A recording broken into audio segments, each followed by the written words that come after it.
नमस्कार दोस्तों, मैं राजकुमार मौर्य प्रखर इंडिया यूट्यूब मंच पे आपका स्वागत है। नीतीश कुमार को लेकर खबरें चल रही हैं कि नीतीश कुमार एनडीए गठबंधन का साथ छोड़ने जा रहे हैं। खबरें कहां से आ रही हैं? खबरें संकेतों के माध्यम से आ रही हैं, क्योंकि नेता जो होते हैं, राजनीतिक पार्टियां जो होती हैं, वे संकेत देते हैं पहले, और जब संकेत देते हैं तो कहीं ना कहीं आने वाले समय में वही संकेत सच में बदल जाता है। कैसे? क्योंकि नीतीश कुमार के साथ जो बातें हैं ना, नीतीश कुमार 8-8, 9-9 बार पलटी मार चुके हैं। बीजेपी के साथ 5 बार सरकार चला चुके हैं, आरजेडी के साथ 3 बार सरकार चला चुके हैं। तो कुल मिलाकर के आप समझ सकते हैं कि जो प्रवृत्ति नीतीश कुमार की रही है उसी पर लोग बात कर रहे हैं। तो सबसे ज्यादा जो खबरें निकल के आ रही हैं, संकेत निकल के आ रहे हैं, भारतीय जनता पार्टी के साथ सरकार चला रहे हैं और भारतीय जनता पार्टी के साथ भी सरकार चला चुके हैं और चला भी रहे हैं। भारतीय जनता पार्टी के साथ ही सरकार चलाते समय संकेत आ रहे हैं। तो भारतीय जनता पार्टी से कौन कौन से संकेत आए, मैं इस वीडियो में आपको वह बताने वाला हूं। आरजेडी के साथ आए कौन कौन से संकेत, वो भी बताने वाला हूं। जेडीयू से भी जो जो संकेत आ रहे हैं वो भी मैं आपको बताने वाला हूं। आपकी जो भी राय हो, आप अपनी राय को कमेंट करके बताइए। पहला नंबर बीजेपी की तरफ से संकेत साफ है, महाराष्ट्र मॉडल। आप सब जानते हैं शिंदे को हटाया गया, लेकिन शिंदे के नेतृत्व में चुनाव लड़ा गया। शिंदे को भी नहीं पता था कि चुनाव हम लड़ेंगे, जीतेंगे तो हमको हटा देंगे, बीजेपी अपना मुख्यमंत्री बना देगी। एक पहला संकेत है, और यही डर है नीतीश कुमार को। कहा तो जा रहा है नेतृत्व में चुनाव लड़ेंगे, नेतृत्व में चुनाव लड़ेंगे। राजनीति में जो कहा जाता है वो होता नहीं, जो होता है वो कहा नहीं जाता। और नीतीश कुमार बहुत बड़े राजनेता हैं, इसमें कोई शक नहीं। तो पहला संकेत है कौन सा मॉडल? शिंदे मॉडल। दूसरा संकेत आपने देखा अमित शाह जी का खुद, जो उन्होंने सदन में बयान दिया बाबा साहब भीमराव अंबेडकर को लेकर के। अगर आप उनके पूरे बयान को सुनेंगे तो उन्होंने ज्यादा कुछ गलत नहीं बोला है, लेकिन जो 11 सेकंड 12 सेकंड की क्लिप वायरल की गई, उसमें टोन जो है, जिस टोन में उन्होंने बोला है वो गलत है।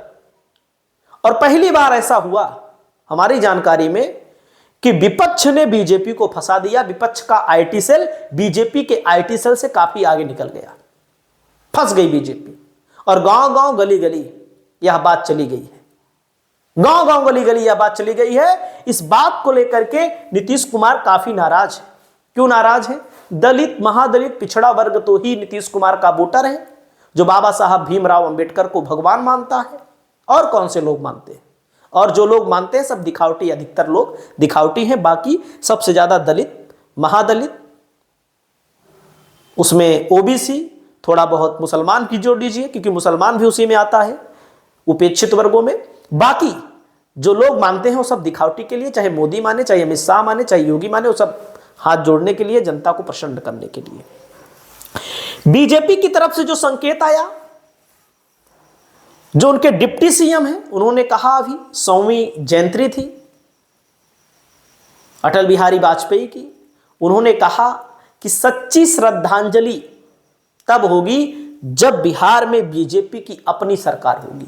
उसी अपनी सरकार में डिप्टी सीएम है, और उसी अपनी सरकार में जब डिप्टी सीएम है तो अपनी सरकार के जो मुख्यमंत्री हैं, साफ साफ, लेकिन बाद में उन्होंने अपना बयान पलट दिया, लेकिन जो अंदर होता है वो बाहर निकल आता है।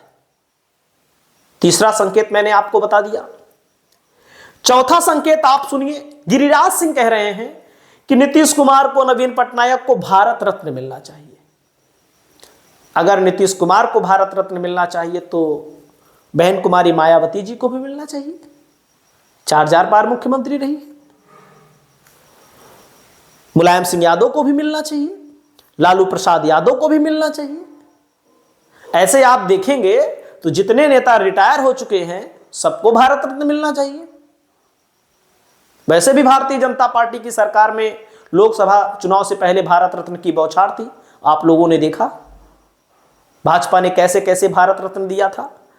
तो भारतीय जनता पार्टी के जो नेता हैं, हकीकत में पहले भी आज भी मजबूरी है उनकी कि नीतीश कुमार को लेकर घूमना पड़ता है, नीतीश कुमार को गले लगाना पड़ता है। अब अगला संकेत कहां से आ रहा है? जेडीयू की तरफ से। इतनी बातें हो रही हैं मीडिया में, लेकिन जेडीयू के नेता बोलने बात अलग है। नीतीश कुमार मीडिया के सामने आए हुए कितना दिन हो गया, आप अंदाजा लगाइए, महीना 2 महीना आ भी रहे हैं तो कोई बातचीत नहीं, मौन है। कहा जाता है जब नीतीश कुमार मौन हो जाते हैं तो कुछ ना कुछ बड़ा करने वाले हैं, या नाराज हैं, या कोई बात अपनी मनवाना चाहते हैं। संकेत जेडीयू की तरफ से भी है, और जेडीयू के बड़े बड़े नेता इस समय बीजेपी के संपर्क में हैं। जेडीयू को इस बात की भनक लगी है कि हमारे जो ललन सिंह हैं, जो कार्यकारी अध्यक्ष बने हुए हैं इस समय, राष्ट्रीय अध्यक्ष जो कार्यकारी बने हुए हैं, और कुछ विधायक भी ऐसे हैं जो जेडीयू को छोड़कर बीजेपी में जाना चाहते हैं, और इस भंवर में बीजेपी फंसी है। अगर जेडीयू के ज्यादातर विधायक तोड़ ले तो बीजेपी सरकार बना सकती है, लेकिन संख्या इतनी कम है बीजेपी के पास, 38 विधायक तोड़ने पड़ेंगे, 43 हैं, जिसको तोड़ना बहुत मुश्किल है। तो जेडीयू की तरफ से संकेत आ रहे हैं, बार बार कहा जा रहा है नहीं ऐसा नहीं है वैसा है, और बार बार ट्वीट किया जा रहा है। जब सब कुछ सही है तो कह रही है ट्वीट किया जा रहा है, कहे लिए नीतीश कुमार का पोस्टर जारी किया जा रहा है, काहे लिए सब बातें हो रही हैं। तो कुछ ना कुछ दाल में भैया काला है। अगली बात है आरजेडी की। आरजेडी को थोड़ा डर है इस बात का कि जैसे लोकसभा के चुनाव में नीतीश और तेजस्वी अलग हो गए, नीतीश बीजेपी के साथ चले गए, बीजेपी ने बिहार में 30 सीटें जीत ली 40 में। डर है कहीं ना कहीं हमारा वोट खिसक कर ना चला जाए, क्योंकि जब आरजेडी को फायदा हुआ था तो नीतीश कुमार के वोट को काटने के लिए बीजेपी ने चिराग पासवान मॉडल खड़ा किया था। चिराग पासवान मॉडल इस बार है नहीं, और आरजेडी को भी जरूरत है। आरजेडी को जरूरत इसलिए है कि अगर आरजेडी के साथ नीतीश कुमार चले आए तो नीतीश कुमार की भी 80+ सीटें आ जाएंगी, आरजेडी की भी 80+ सीटें आ जाएंगी। बीजेपी वही 30, 40, 50 में सिमट जाएगी, मुश्किल से 50 सीटों पर सिमट जाएगी। और नीतीश कुमार की भी मजबूरी है, बीजेपी के साथ रहेंगे तो ये सच है कि बीजेपी के साथ ज्यादा सीट नहीं जीत पाएंगे। ज्यादा सीट का मतलब 30, 35, 40, 50 के अंदर ही रहेंगे। तो कहीं ना कहीं नीतीश कुमार को इस बात का खतरा है कि बीजेपी उनकी पार्टी को तोड़ ना ले, और इस बात को लेकर बयान चारों तरफ हो रहे हैं।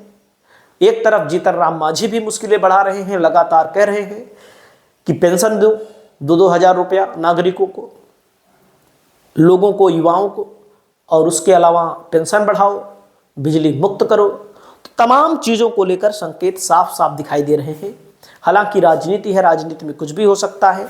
आपकी जो राय हो आप अपनी राय को बताइए। नमस्कार।